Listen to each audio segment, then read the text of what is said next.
I think there's a lot of lessons that can be learned from Catalonia, in Barcelona in particular right now. The main lesson is to really be vigilant. So the situation is nothing like what it was a few months ago. Although we're seeing outbreaks and many more cases, the total number of cases is quite low compared to earlier.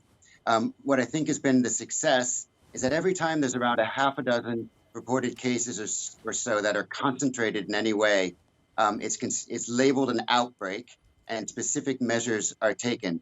So in one region of Catalonia, in Lleida, they've closed the entire area. They take people off the highway. They ask, if they're residents, and if they're residents, they're not allowed to leave. And that really does two things. One, it breaks the onward transmission, but it also keeps the population vigilant. Nobody wants to be confined.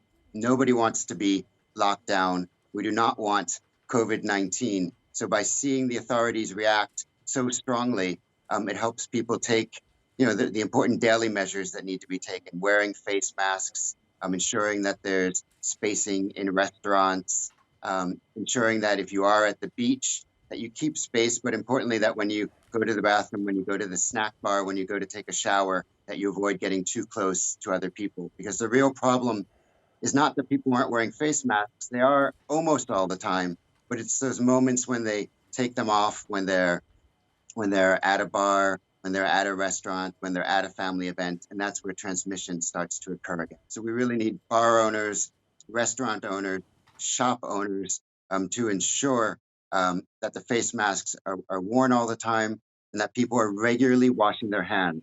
People need to wash their hands not 2 or 3 or 4 times a day, but 10, 12, 15 times a day. Anytime they've come in contact with clothes or anything they're looking at in a shop, when they're in restaurants, when they go into the bathroom, when they come out of the bathroom.